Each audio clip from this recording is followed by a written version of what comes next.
Hi everyone, my name is Sister Pressy. Once again, let's talk about share the light of comfort from God, the God of all comfort. Sabi sa 2 Corinthians, Blessed be the God and the Father of our Lord Jesus Christ, the Father of mercies and the God of all comfort, who comfort us in all our afflictions, so that we may be able to comfort those who are in any afflictions, with the comfort with which we ourselves are comforted by God. So kapag you're in great pain, may problema kang matinding, hirap na hirap ka, yung mga pangyayari sa buhay mo na hindi ganun kadaling-dalin, na parang pinagbagsakan ka ng mundo, di ba? Usually, sa mundo, ang ibinibigay na comfort ng mundo ay yung mga pag-inom ng alak, di ba? When you're broken-hearted, sabi nga ng isang artista, the best medicine is magwalwal ka daw. So that's a word na ibig sabihin daw ay magpakasaya ka. So, syempre, kasama na doon yung iinom ka ng alak, hindi ba? Some people naman, they are find comfort na gusto nilang makalimutan kahit sandali lang, sa drugs naman ang ginagamit nila. Ang iba naman, ang sabi, the best comfort daw ay yung pagkain ng matatamis. Kaya kakain sila ng cakes, they're looking for ice cream, donuts, di ba? Chocolates.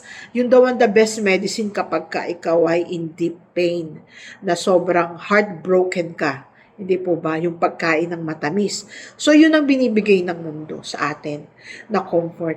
Pero sabi sa 2 Corinthians 1:3-4, sabi dito, Blessed be the God and Father of our Lord Jesus Christ, the Father of mercies and the God of all comfort, who comforts us in all our afflictions, so that we may be able to comfort those who are in any afflictions with the comfort with which we ourselves are comforted by God.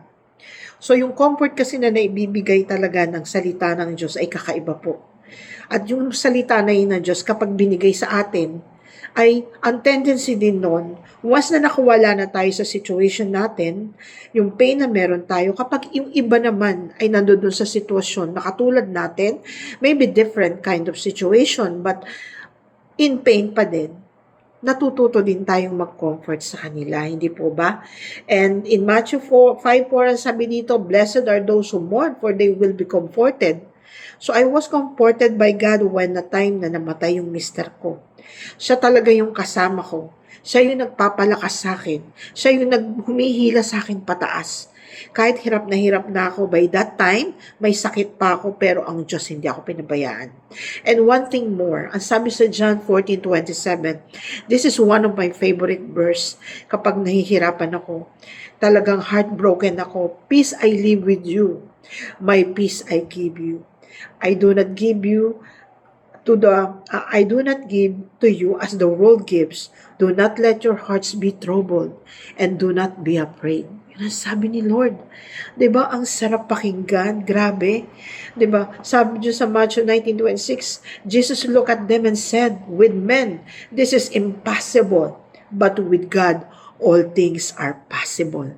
Kaya kung ano mang pain ang meron ka ngayon, ano man yung sitwasyon na meron ka, may sakit ka, heartbroken ka, grabe yung nararamdaman mong kabiguan, wala kang trabaho, na-depress ka, merong nan-reject sa'yo, rejection, 'di ba? Na-stress ka.